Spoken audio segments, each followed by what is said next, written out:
quantos mais ou menos juízes atuam nessa nova vara que foi ampliada recentemente?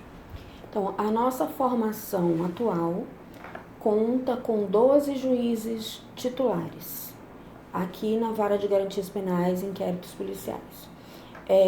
Entretanto, naturalmente, isso oscila, porque, eventualmente, nós temos colegas que se afastam, né, férias, licença médica, colegas que respondem por outras funções, né, que são convocados para a presidência ou para corregedoria, enfim, para funções administrativas. Então, eventualmente, nós podemos não estar com todo esse número atuando ao mesmo tempo, mas são 12 vagas e 12 juízes titulares. Que abrange a capital e o interior? Atualmente abrange a capital e os procedimentos também das comarcas do interior.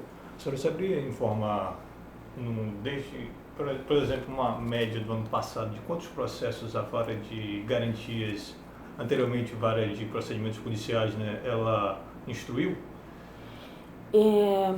Em torno de 20 mil até o mês de dezembro, no ano de 2024. No caso de investigações que foram supervisionadas pela Vara, né? Isso, todos os procedimentos que foram distribuídos para nós. Não quer dizer que todos permaneceram conosco, porque aí na medida que eles vão se encerrando, né, nós vamos mandando embora. Mas no total de distribuição do que nós recebemos e atuamos, foram aproximadamente 20 mil. Agora, magistrado Karen, na sua avaliação, a condução pelo juiz Sérgio Moro e também pelos membros do Ministério Público Federal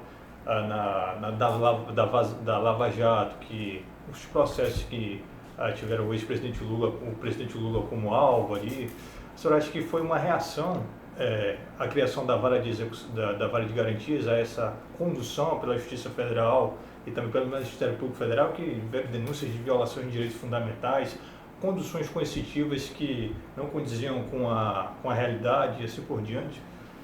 Então, talvez a explicação para isso seja um pouquinho mais longa e um pouquinho mais complicada do que só isso, se você me permitir. Os princípios gerais que norteiam o juízo de garantias são muito antigos, né? Não são nem de 2 nem de 3 décadas atrás, são muito antigos mesmo. Pra você ter uma ideia, o juízo de garantias, o conceito começou a ser posto em prática na Alemanha no século XX, né? Portanto, nos anos 1900 e alguma coisa ainda, no século passado. E ele foi se disseminando, então na Europa, primeiro em Portugal, e depois foi se disseminando pelo mundo, mesmo nos Estados Unidos, mesmo em outros formatos, por exemplo, na década de 90 já existia na Argentina, né? Mesmo que o formato não seja igual ao nosso aqui, o nosso brasileiro, o juízo de garantias, o conceito dele, ele já vem se disseminando pelo mundo desde da década de 70, entendeu? Mais ou menos isso. Então, isso significa dizer, assim, o direito penal alemão, ele é muito influenciador, que ele é muito avançado em geral.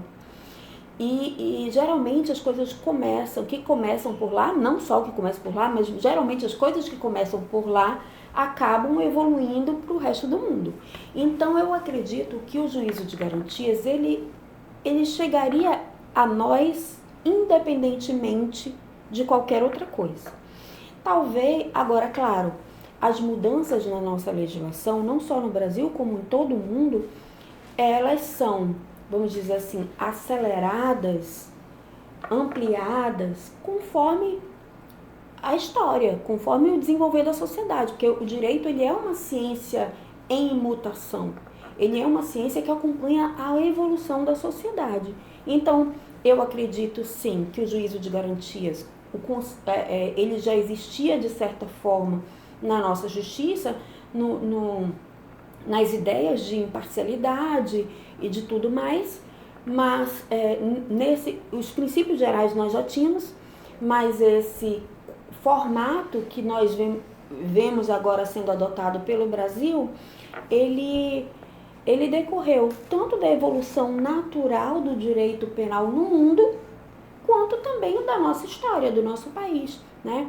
Eu acho que o pacote anticrime, ele foi, do ano de 2019, ele foi muito realmente abrangente, porque ele... Celular? O senhor tem advogado? Oi?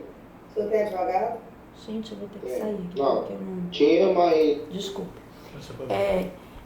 Ele é muito abrangente e... Eu perdi o fio da meada. Eu dizia que, assim, o pacote anticrime, né, de 2019, ele era muito abrangente. Ele trouxe muitas coisas que já precisavam ter sido vistas na nossa legislação, porque não porque a nossa lei é velha, a nossa lei é antiga, não, é evolução natural, gente. O direito é ciência e ele requer evolução constante. Então, o juízo de garantias e muitos outros aspectos daquele pacote anticrime são evoluções que eram necessárias e que podem sim ter sido um pouco antecipadas em decorrência da história recente do nosso país, entendeu? Entendi. Agora, a senhora falou que isso de alguma forma já existia, mesmo antes do juiz de garantias, por conta da imparcialidade, essa conta do juiz ser equidistante, mas era a figura de um só juiz, né? Que ele instruía o processo e também julgava. Hoje são dois, né? Eu acredito que no país inteiro o juiz criminal acompanhava desde a prisão ou desde a investigação até a sentença de mérito, entendeu? E ainda que os princípios gerais já norteassem a nossa atuação, né? O que começou a haver lá na Alemanha no século passado foi justamente a maior valorização desse momento, da importância do momento da prisão e do momento da produção de provas antes da ação penal. Então, com a valorização da importância de que esse momento seja atendido em todos os seus aspectos, né? E com isso, chegamos a essa situação hoje. Nós temos um juiz que se dedica a esse momento, né? A atender a legalidade dos atos de investigação, a resguardar os direitos dos envolvidos, entendeu? Perfeitamente. Há críticas ao juiz de garantias por conta de que há, por exemplo, comarcas que tem um juiz. E como é que seria feito esse juiz de garantias tendo um juiz? Já se falou, inclusive, de rodízio. Como é que funcionaria esse mecanismo de rodízio, por exemplo? Então, o ano passado, o CNJ trouxe para nós uma resolução, a 562, se não me falha a memória, estou anotado aqui, 562, estabeleceu critérios específicos e critérios genéricos, mas principalmente ele estabeleceu a regionalização e ele deu aos tribunais a autonomia de, cumprindo as determinações da lei e cumprindo os critérios do CNJ, atender a essas exigências da forma que for mais viável para cada região. Então, aqui no tribunal, desde que se começou essa implementação, nós temos testado várias possibilidades, né? Porque, evidentemente, que não haverá, e não é só no Amazonas, no país inteiro, nunca haverá a possibilidade de cada comarca do interior ter um juiz específico só para isso. Por quê? Porque são muitas comarcas, há uma dificuldade muito grande de realização de concurso, de orçamento para pagar todas essas pessoas.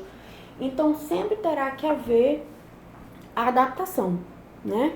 E aí, há várias possibilidades. O Tribunal de Justiça do Amazonas, hoje, está com um formato e continua analisando a possibilidade de modificações desse formato até que nós cheguemos realmente ao formato ideal, que atenda todas as comarcas do interior, que atenda a capital, que haja uma atuação imparcial, célere, né, comprometida, mas que também possa garantir as especificidades de ser um juízo de garantias, ou seja, de ser o juiz diferente do que vai receber a denúncia e processar e julgar, Certo. entendeu? E existem várias possibilidades para isso. A substituição, né, quando um juiz de uma comarca responde no aspecto do juízo de garantias, ele responder pelos procedimentos de outra comarca, entendeu? De uma comarca vizinha, deles se substituírem mutuamente, né? O que o CNJ não aprova é o sistema de rodízio para isso. Ele entende que tem que haver um juiz com essa competência, entendeu? Então, o tribunal, hoje, a competência é nossa, tanto é que a gente está aqui com todos os procedimentos atualmente das comarcas do interior. Certo. Gostaria que a senhora explicasse agora para um público mais geral, que não entende essa especificidade, como atua um juiz criminal ou de como vai atuar um juiz de garantias, por exemplo. Gostaria que a senhora explicasse a figura desses dois juízes para a nossa audiência. Certo. O juiz criminal, ele atua hoje a partir do momento que o promotor de justiça oferece a denúncia. Oferecida a denúncia, isso dá início ao que a gente chama de ação penal, e aí essa ação penal é distribuída para uma vara criminal. Lá o juiz vai analisar a denúncia, receber, mandar citar o acusado, receber defesa, ouvir testemunhas, ouvir a vítima, o réu, e vai, ao final, julgar, fazer a sentença, ou absolvendo ou condenando. Já o juízo de garantias, essa nossa função aqui da vara de garantias, é atuar na fase exatamente anterior à ação penal. Então, quando alguém é preso, que isso dá início a um inquérito policial, a prisão em flagrante, ela dá início a um inquérito policial. Mas o inquérito policial, a investigação, ela também pode iniciar de outras formas. Também é da nossa competência aqui. Ainda que haja uma tramitação direta entre o promotor de justiça e a autoridade policial, porque o juiz ele não produz provas. Tudo aquilo que necessita a intervenção de um juiz vai ser feito pelo juiz de garantias. Então, a decisão em audiência de custódia, a decisão num pedido, numa representação por prisão temporária ou por prisão preventiva, um pedido de busca e apreensão, uma representação por quebra de sigilo bancário, por quebra de sigilo telemático, de dados, de ligações telefônicas. Seja um pedido da polícia ou do Ministério Público, né? Isso. De qualquer órgão da parte relacionada à investigação é analisado e decidido pelo juiz da vara de garantias. Pois é, existe uma máxima no meio jurídico de que o juiz que instrui o processo e também depois julga a ação penal, ele tende a tomar parte, tende a tomar tendências durante o processo, seja a favor de quem está sendo acusado ou de quem defende, né? A senhora acha que essa máxima ela é verdadeira? O juiz toma partido durante a execução penal? Na execução penal, menos ainda. Mas durante a instrução, definitivamente não. Né? A essência do trabalho do juiz é se manter isento e imparcial. Né? Então, nós estudamos muito e nos preparamos muito e treinamos muito para atingir o maior nível de técnica quanto seja possível para um ser humano. Claro que quando se trata de um crime, que a prova do crime, nosso papel é conduzir a atuação dos demais operadores do direito para que nós cheguemos ao final à efetividade de uma punição para quem cometeu aquele crime. Mas há um compromisso de todos nós, não só do juiz, mas de todos nós envolvidos, com convencimento mesmo, né? Então, ao longo do processo, nós temos que estar muito certos de que há todas as provas necessárias quanto à existência do crime, quanto a quem cometeu aquele crime, né? E isso leva um processo inteiro para a gente chegar a essa conclusão, né? Acho que é muito raro que, eventualmente, um juiz não entenda isso e se envolva emocionalmente. Tanto é que existe, claro, nós somos seres humanos, existe na lei os subsídios para quando o juiz se sente de alguma forma atingido por aquela situação, né?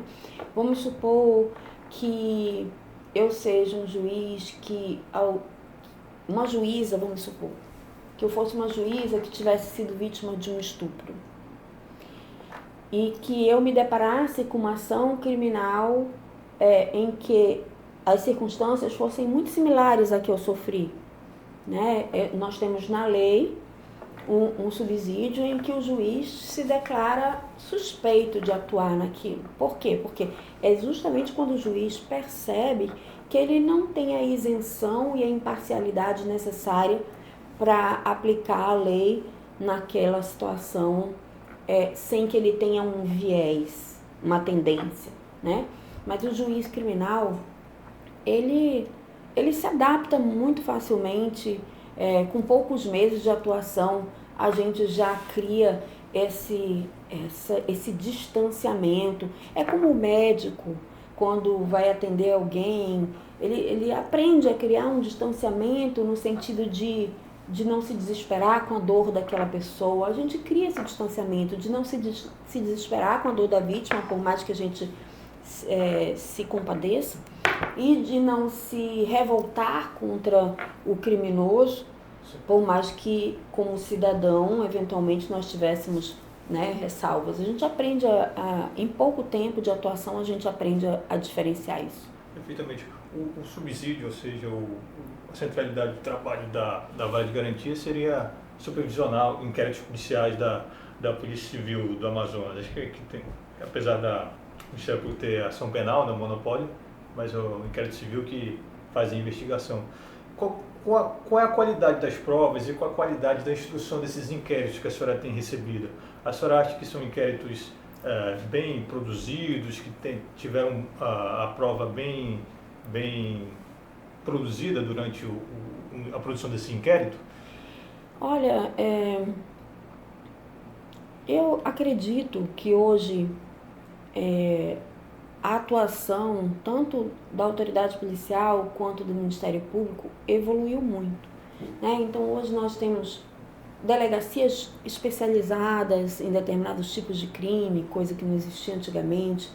Nós temos muito mais possibilidades de provas a serem produzidas, com análises biológicas, né, como o DNA, com análises de vídeos, de gravação de voz. Então, hoje nós temos um patamar muito mais evoluído do que já tivemos antigamente, e eu acredito que essa é uma tendência sem volta. Muito provavelmente isso vai melhorar cada vez mais, né? As autoridades policiais, os delegados, os investigadores estão ficando cada vez mais especialistas, cada vez mais atentos a essa evolução, né? Então, se é verdade que eventualmente em algum inquérito, em alguma investigação possa ficar faltando alguma coisa, e é importante que se diga que não é o juiz que avalia isso do ponto de vista, não é o juízo de garantias. Tá? O juízo de garantias, ele atua especificamente para atender aqueles aspectos que não podem ser atendidos nem pela autoridade policial, nem pelo Ministério Público. Então, eu não avalio aqui a qualidade da prova, porque eu não vou julgar. Eu ajudo a que sejam produzidas provas dentro do que a lei prevê, e quem vai avaliar se essas provas são suficientes para oferecer uma denúncia é o promotor de justiça. entendeu? E aí, se ele oferece a denúncia, quem vai avaliar se aquelas provas são suficientes para sustentar aquela denúncia é o juiz da instrução, já, que vai decidir, não, tem aqui provas suficientes para eu receber essa denúncia e iniciar essa ação penal. Já não sou eu, é o juiz da instrução, entendeu? Entendi. Como a senhora vê críticas de operadores da segurança pública que afirmam que a justiça solta muito? Isso teria a ver com a fragilidade, como a gente já tratou, de provas produzidas pela Polícia Civil durante a investigação flagrante? Sim, pode ser que em algum momento uma prisão seja relaxada ou revogada porque o juiz entende que aquilo que foi produzido de prova não é suficiente para embasar aquela prisão. Mas eu acho que as pessoas afirmam isso por desconhecimento. O que acontece? A atuação da autoridade policial é diferente da atuação do juiz. Então, a autoridade policial, o que ela precisa avaliar para prender alguém é que aquela pessoa esteja em flagrante delito. Só. O juiz, para manter uma prisão que foi feita pela autoridade policial, ou para decretar uma prisão temporária, ou para decretar uma prisão preventiva, ou para converter essa prisão em flagrante, ele tem que atender tudo o que a lei determina. Então, tem um pouco do convencimento do juiz, da técnica de cada um, sim. Mas tem requisitos objetivos que nós temos que atender que estão na nossa lei. Então, o que eu imagino? Que se hoje esses requisitos não estiverem condizentes com os anseios da nossa sociedade, então a lei precisa ser modificada. Porque nós, como juízes, só podemos aplicar o que está na lei. Nós não podemos manter pessoas presas sem que estejam atendidos os requisitos para aquele momento em que nós avaliamos. Entendeu? Então, varia. É importante entender que há uma atuação diferente de um delegado, de um policial militar que faz uma prisão, para o momento em que um delegado dá início ao inquérito, para o momento em que um juiz vai analisar, são funções diferentes, com regras diferentes. Então, muitas vezes a pessoa que é leiga não vai entender por que o juiz tomou aquela decisão. Mas se você for ler a decisão dele, você vai ver que ele tem lá uma fundamentação. Ele aplicou a lei que nós temos, que estamos sujeitos, estamos obrigados a aplicar. Com algumas variações de entendimento, sim. É por isso que o juiz ele tem garantias de poder aplicar com autonomia, né? Porque é isso que garante que não haja assim, uma espécie de monopólio, né? De que todos estejamos atuando a serviço de alguém, né? É que cada uma de nossas funções tenham regras e independência. Agora, magistrada, a senhora falou que se caso atores ou até a população no geral tiver meio que não estiver satisfeito, contente com a legislação atual e mude, isso não vai tornar, quem sabe, a lei mais punitivista e talvez menos garantista? Não, porque veja bem, existem os meios para a criação de novas leis, né? Então não é assim, vou criar uma nova lei porque eu quero, né? Existem os meios, a tramitação, e essas modificações, elas nem sempre são para o bem. Claro, mas elas têm que passar por toda uma tramitação até chegar o momento dela ser promulgada e passar a valer, né? É o meio democrático do nosso Estado de Direitos no Brasil, né? Então, é uma sociedade, ela está em evolução, o direito também, para atender as necessidades dessa sociedade, entendeu? Eu não estou dizendo que a lei atual é melhor, nem pior, nem que ela não pode melhorar, né? E nem que todas as modificações que tenham sido feitas ou que venham a ser feitas são necessariamente boas. Mas o fato é que temos leis em vigor e é natural que elas, ao longo do tempo, se modifiquem. Eu queria aproveitar e voltar na questão da qualidade do trabalho da polícia. Apesar de não ser a centralidade do trabalho das garantias, Eu conversei durante o coletivo de imprensa com o secretário de Segurança Pública e ele reconheceu que existe uma certa dificuldade para a Secretaria de Segurança Pública ampliar investimentos na inteligência e na investigação com orçamento próprio da Polícia Civil, né? Porque é um orçamento engessado, boa parte é usado para remuneração em cargos sociais dessas remunerações. Ele disse que vai atrás de recursos através de emendas parlamentares e assim por diante. A senhora acha que essa dificuldade, um orçamento engessado da Polícia Civil dificulta o investimento, consequentemente na atividade fim, que é a investigação, não dificulta a qualidade do trabalho da polícia no final, que é a investigação criminal? Sim, por certo que a limitação, vamos dizer assim, a limitação de recursos operacionais vai impactar no resultado. E aí não é só na polícia, é em qualquer outro serviço, né? Então, todas as áreas, todo mundo que é servidor público percebe que algumas coisas poderiam ser melhoradas e deveriam ser melhoradas e esbarram na falta de recursos, né? O que acontece? A administração pública, do tribunal, das secretarias, do governo e tudo, elas têm planejamento, né? Elas são obrigadas, inclusive por lei, a ter planejamento. Significa que muitas vezes as necessidades que são percebidas agora não vão poder ser atendidas, porque não estão dentro do planejamento. Isso faz parte da administração pública. Eu acredito que os gestores têm que sempre dar o seu melhor nessa questão, né, de entender as necessidades e priorizar aquilo que vai tornar o trabalho um trabalho de resultado com maior qualidade, né? Entendi. Agora, só para uma dúvida que eu tive aqui durante a entrevista, aqui a capital ela vai meio que centralizar por enquanto, né, a questão inclusive de processos do interior no que se diz respeito à atuação da vara de garantias, né? Sim. Atualmente, a nossa vara de garantias penais e inquéritos policiais abrange o estado todo, a capital e o interior, entendeu? Com seus 14 juízes, mais ou menos, né? Nós somos 12. 12, né? São 12 juízes titulares, mas como eu lhe expliquei, nem sempre há 12 atuando, né? Há essas variações, mas somos 12 juízes. E dá para dar conta do recado, falar popularmente, né? Porque às vezes talvez uma investigação possa ser atrasada por conta desse efetivo. Como é que... Não, acredito que não. Eu acho que hoje, com a demanda que nós temos hoje, nós temos uma estrutura de juízes suficientes.